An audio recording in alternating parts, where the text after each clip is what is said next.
Olá! Hoje a gente vai mergulhar numa sensação que, olha, quase todo mundo conhece. Aquele sentimento de que as decisões mais simples do dia a dia podem, às vezes, parecer as mais pesadas de todas. Vamos tentar entender isso juntos.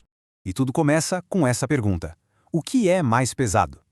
Como a gente vai ver, a resposta não é tão óbvia quanto parece à primeira vista. Sabe, a lógica diz que uma decisão gigante, como mudar de cidade, é claro que é mais pesada. Mas a realidade do nosso cotidiano mostra uma coisa bem curiosa. A hesitação, a ansiedade de responder uma simples mensagem, no momento pode ter um peso emocional que é, surpreendentemente parecido. E aí que a gente chega no nosso primeiro ponto: o peso inesperado das pequenas decisões.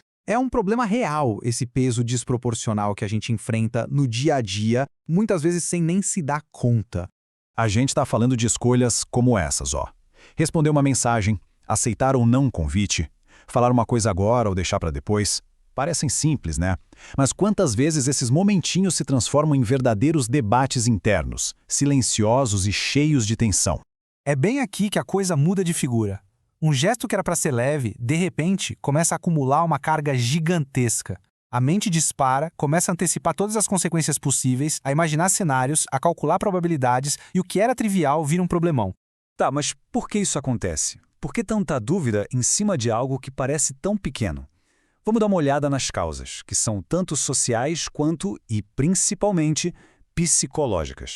Uma das primeiras respostas está na nossa relação moderna com o controle. Existe uma pressão, sabe?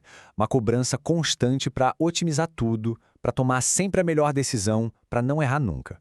A ideia por trás é que cada pequena escolha pode definir todo o rumo de uma vida. É muita pressão. Só que essa pressão de fora é só a ponta do iceberg. O que as fontes sugerem é que existe uma razão ainda mais profunda para essa nossa hesitação toda.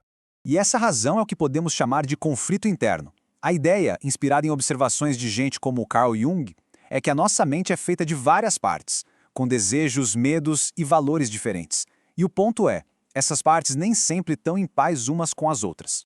E olha que interessante como isso funciona na prática. Pensa só, ao receber um convite, uma parte da gente pode querer agradar, buscar aquela segurança de ser aceito. Ao mesmo tempo, uma outra parte pode querer preservar a energia, ficar em casa, ou até buscar uma novidade diferente. A hesitação não é sobre o convite em si, mas sobre essa briga interna para equilibrar essas vontades.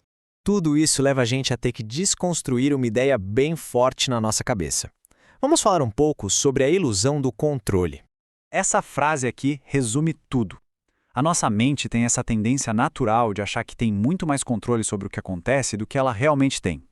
A gente trata a vida como um sistema super previsível, que dá para otimizar, mas a realidade é bem mais caótica e interessante que isso. E é só parar para pensar um pouquinho. As experiências que realmente moldam uma vida, quantas delas vêm de encontros que ninguém esperava, de oportunidades que surgiram do nada, ou de decisões que foram tomadas quase no instinto, sem um cálculo gigante por trás? A vida flui muito mais do que a gente planeja.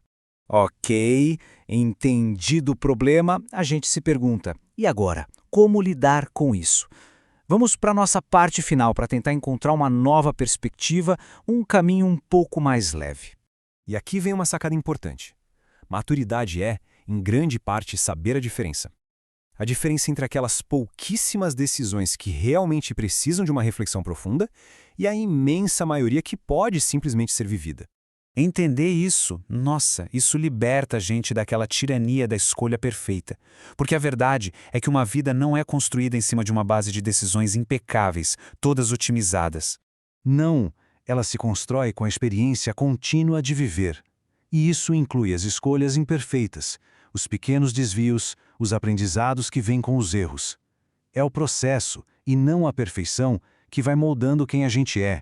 E para a gente fechar, fica esta pergunta, que talvez seja a mais libertadora de todas. Da próxima vez que uma pequena decisão parecer um monstro, talvez valha a pena se perguntar: isso aqui precisa mesmo ser resolvido com toda essa tensão, ou pode apenas ser vivido? Fica aí a reflexão.